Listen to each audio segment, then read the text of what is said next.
Navsanket news, अचूक आणि निर्भीड बातमीचा नवसंकेत।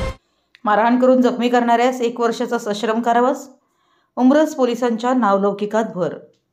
कराड तालुक्यातील मौजे शहापूर गावच्या हद्दीत दिनांक 26 ऑक्टोबर 2021 रोजी रात्री 10:30च्या सुमारास फिर्यादी अक्षय उत्तम पवार व त्याच्या आईस आरोपी परशुराम गणपती पवार, जगन्नाथ गणपती पवार, शंकर गणपती पवार, जीवन जगन्नाथ पवार, उज्ज्वल परशुराम चव्हाण सर्वजण राहणार शहापूर तालुका कराड यांनी जमिनीच्या वादातून लाथाबुक्क्याने मारहाण करीत जखमी केलं होतं। त्यानुसार उमरस पोलीस स्टेशनला गुन्हा देखील दाखल करण्यात आला होता। सदर गुन्ह्याचा परिपूर्ण तपास पोलीस हवालदार राजेंद्र पाणे यांनी करून आरोपीविरुद्ध सबळ पुरावे न्यायालयात सादर केले होते व दोषारोपपत्र दाखल केलं होतं। सदर केसमध्ये 4 साक्षीदार तपासण्यात आले। साक्षीदार पंचांच्या साक्षी व परिस्थितीजन्य पुरावे ग्राह्य धरून न्यायालयानं आरोपी परशुराम गणपती पवार यास 1 वर्षाचा सश्रम कारावास व 20,000 रुपये दंडाची शिक्षा ठोठावली आहे। सदर केसमध्ये उमरस पोलिसांनी कसोशीनं तपास करून योग्य पद्धतीनं दोषारोपपत्र दाखल करून योग्य ते पुरावे सादर केल्यामुळे उमरस पोलिसांच्या नावलौकिकात भर पडली आहे।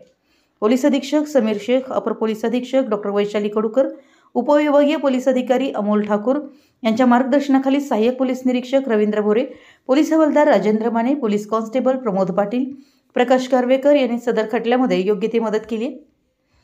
नवसंकेत न्यूजसाठी उमरसहून रघुनाथ थोरात। आपल्या परिसरातील महत्त्वाच्या बातम्या पाहण्यासाठी आमच्या नवसंकेत न्यूज चॅनलला YouTube वर सबस्क्राइब करा आणि बेल आयकॉन प्रेस करा।